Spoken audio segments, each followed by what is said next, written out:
এটা ঐতিহাসিক ৰায় দিলে, যিটো ৰায় হয়তো অতীতত হোৱা নাছিল। ভৱিষ্যতৰ কথাও আজি আমি ক'ব নোৱাৰোঁ, কিন্তু এই ঐতিহাসিক ৰায়ৰ আমি সকলো অংশীদাৰ হ'লোঁ। ই সভাপতি ডাঙৰীয়াই কোৱাৰ নিচিনা ই সদায় অসমৰ ৰাজনৈতিক ইতিহাসৰ এটা উল্লেখযোগ্য দিন হ'ব। ইয়াৰ লগতে আমি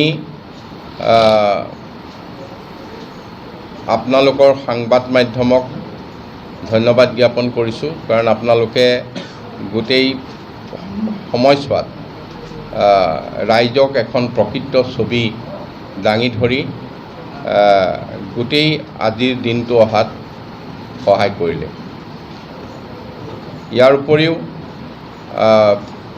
আমাৰ অসম গণ পৰিষদ দলৰ, ভাৰতীয় জনতা পাৰ্টীৰ, BPFৰ, গণশক্তি আৰু ৰাভা সংঘ আটাইখিনি দলৰ যি কৰ্মকৰ্তা, যি দলীয় নেতা, তেখেতসকললৈ আমি অশেষ কৃতজ্ঞতা জনাইছোঁ, ধন্যবাদ জনাইছোঁ। তেখেতসকলে গোটেই নিৰ্বাচনটোত ঐক্যবদ্ধভাৱে আমাৰ সকলোৱে থিয় দিলে। আমাৰ অসম গণ পৰিষদে আজিৰ দিনটোত কিছু হ'লেও আগুৱাই গ'ল। ই আমাৰ দলটোৰ কাৰণে এটা ডাঙৰ এচিভমেণ্ট বুলি আমি ভাবিছোঁ। আজি ভাৰতবৰ্ষৰ মাননীয় প্ৰধানমন্ত্ৰী, অসমৰ মাননীয় মুখ্যমন্ত্ৰী, গৃহমন্ত্ৰী ডাঙৰীয়া,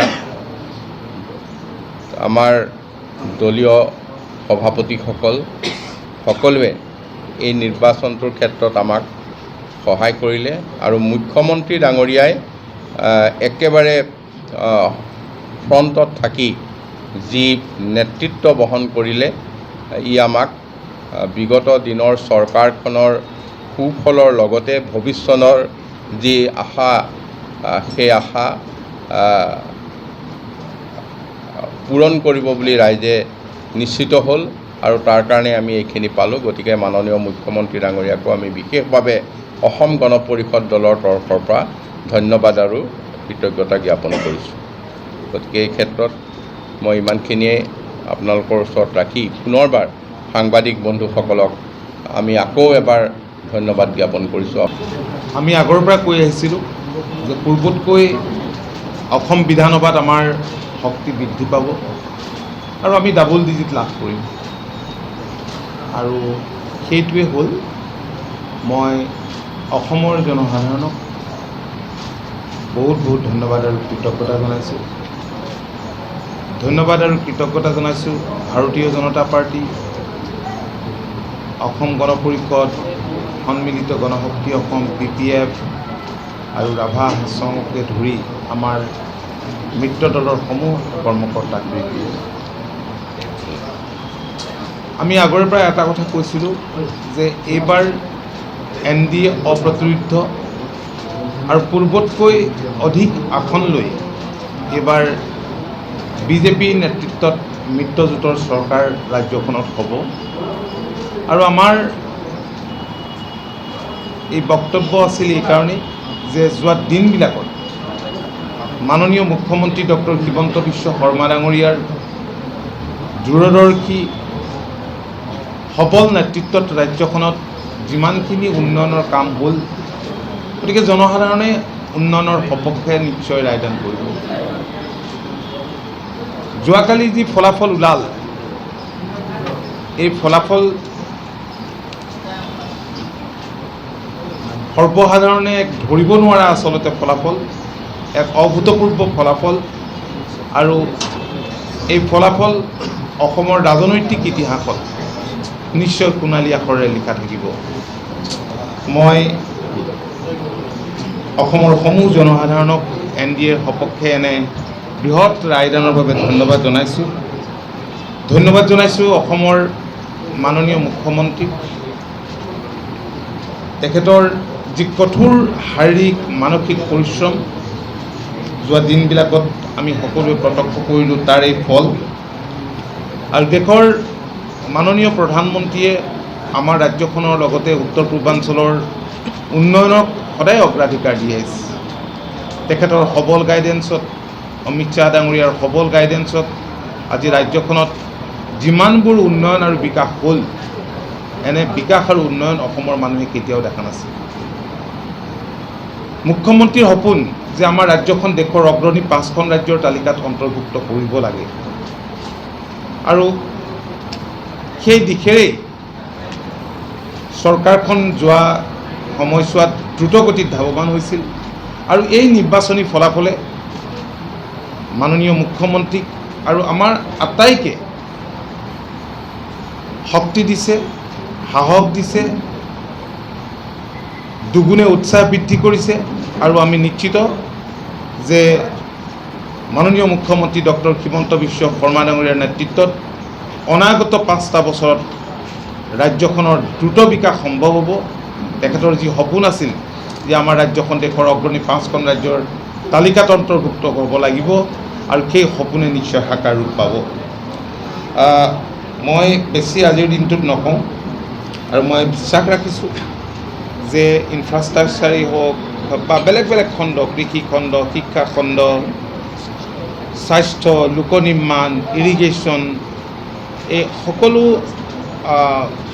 মূল যিবিলাক খণ্ড আছে, এই খণ্ডবিলাক দ্ৰুতগতিতে এই খণ্ডবোৰে ৰাজ্যখনৰ উন্নয়ন আৰু বিকাশ ত্বৰান্বিত কৰিবৰ কাৰণে আমাক যিহেতু সাহস আৰু শক্তি দিছে। আৰু এতিয়া যোৱা সময়ছোৱাত যিখিনি হৈছিল, আধৰুৱা কামবিলাক বাকী সময়ছোৱাত সম্পূৰ্ণ হ'ব।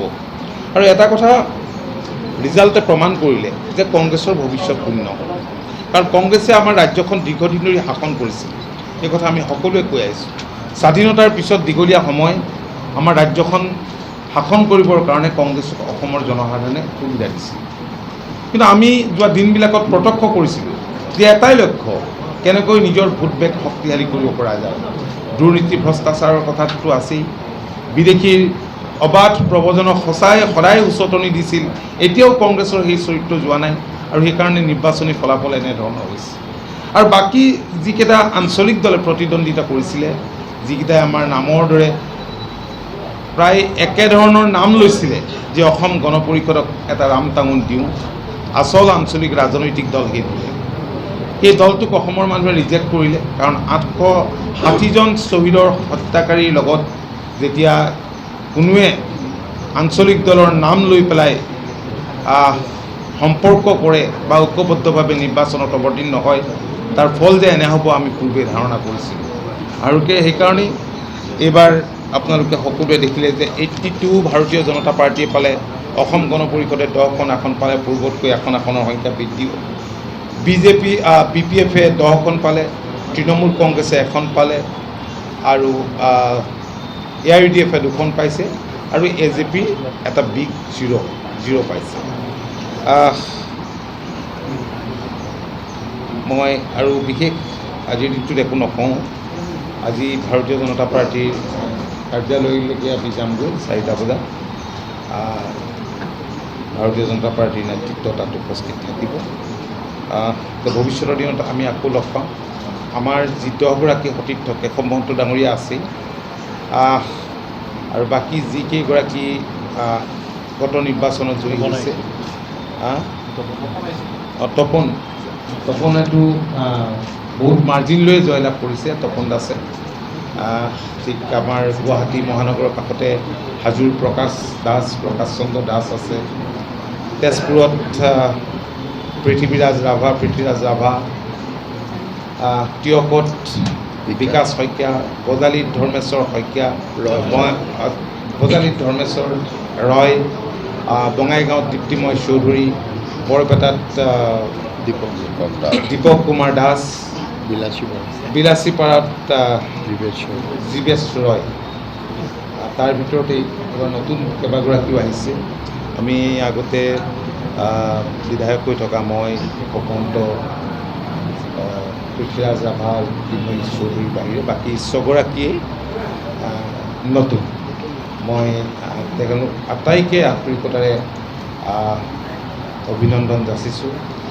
আমি আটাই ঐক্যবদ্ধভাৱে অনাগত দিনত ৰাজ্যখনৰ স্বাৰ্থৰ হকে আমি নিস্বাৰ্থভাৱে কাম কৰিবলৈ আমি সংকল্প গ্ৰহণ কৰি আৰম্ভণিৰ দিনটোৰ পৰাই আমি কেনেদৰে আমাৰ নিজৰ সমষ্টিৰ লগতে সামগ্ৰিকভাৱে ৰাজ্যখনৰ বিকাশ আৰু অসমত বসবাস কৰা সকলো জাতি জনগোষ্ঠীৰ ধৰ্মাৱলম্বী লোকক যাতে আমি প্ৰকৃত সেৱা দিব পাৰোঁ, ন্যায় দিব পাৰোঁ, তাৰ কাৰণে আমি কাম কৰিবলৈ আন্তৰিকতাৰে চেষ্টা কৰিম।